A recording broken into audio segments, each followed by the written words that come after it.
Subscribe for more.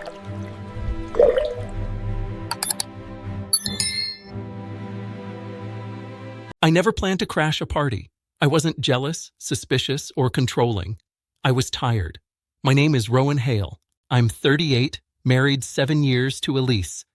I worked late that Friday, a routine audit that ran long. On the drive home, my card declined for fuel. Elise handled the account that month. I called.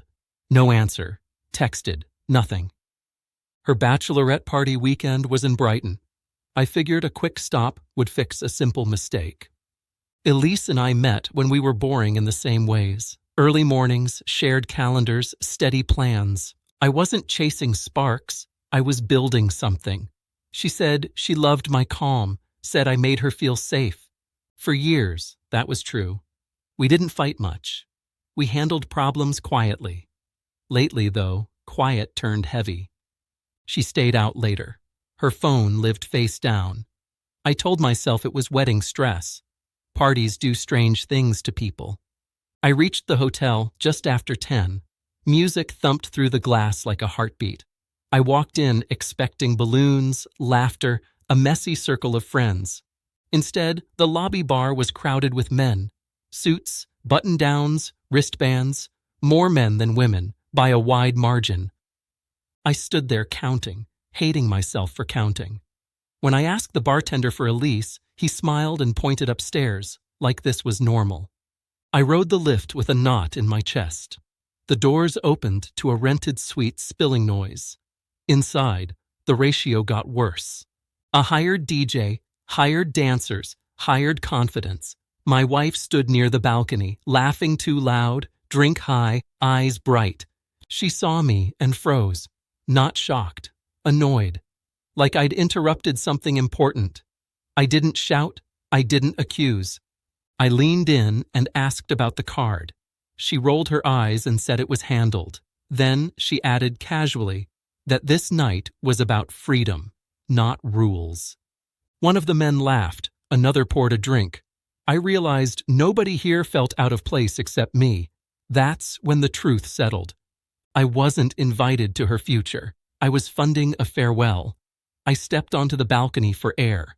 Brighton wind, salt, and neon. My phone buzzed with a notification I shouldn't have seen. A shared album updated. Elise tagged by someone named Callum Price. The photo showed her leaning close, hand on his chest, smile practiced. It wasn't explicit. It didn't need to be. Context does the damage. I closed the app and felt something click into place. When I went back inside, Elise followed me to the hallway. She told me not to make a scene, said I was overthinking, said everyone does this now. I asked how many men were invited. She shrugged and said it wasn't my business. That line did it. Marriage shrank to a contract I alone honored. I said I was leaving. She laughed, assuming I meant early. I drove home without music, thought about all the compromises I'd labeled love, about the ways I'd paid for peace. Back at the house, I packed deliberately. Documents, laptop, a week of clothes. I left my ring on the counter. I texted Elise one sentence. We will talk through solicitors. It wasn't revenge. It was alignment. If she wanted freedom, she could carry it herself. The next morning, messages came fast. Friends asking what happened. Elise saying I embarrassed her. I replied once. I said I went where I wasn't welcome. I said respect isn't a costume. The card issue? I closed the account. Not to punish, to separate. Boundaries need lines. I booked a small flat near work. Quiet, clean, mine. I'm not pretending nights don't sting. They do. But clarity is lighter than confusion. I didn't leave because of a party. I left because of the math. More men than women was just the receipt. Elise chose a version of life that didn't include me with dignity. So I stepped out without noise. Some endings aren't explosions. They're doors closing softly, finally letting you hear yourself think. I learned something watching the comments later. Strangers cheering or condemning without knowing us. People recognize patterns. Neglect dresses up as modern freedom. Commitment gets mocked as insecurity.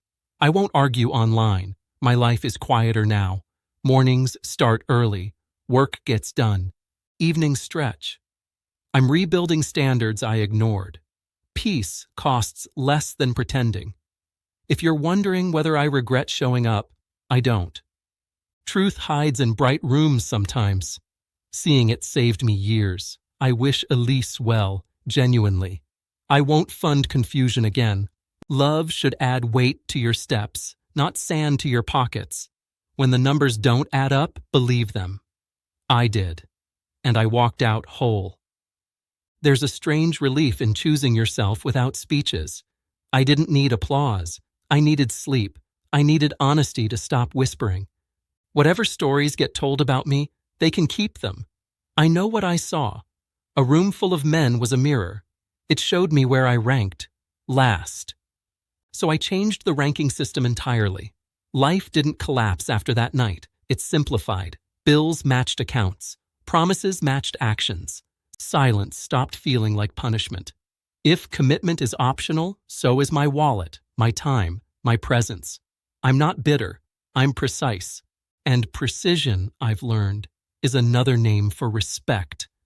I don't tell this to warn anyone. I tell it to mark a line. When respect leaves quietly, notice. When excuses stack, count.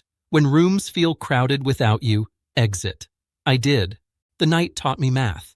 And math, unlike promises, doesn't lie. I'm steady now. No fireworks, no noise. Just forward. That's enough for me, and it always was. I finally listened. Clarity keeps the ledger balanced. Nothing else needs explanation. This chapter closed itself. I let it. That was the point. And it still is. Enough said. Done. End. Fin. Okay. Stop. Now. Really. Truly. Finally. Over. Enough.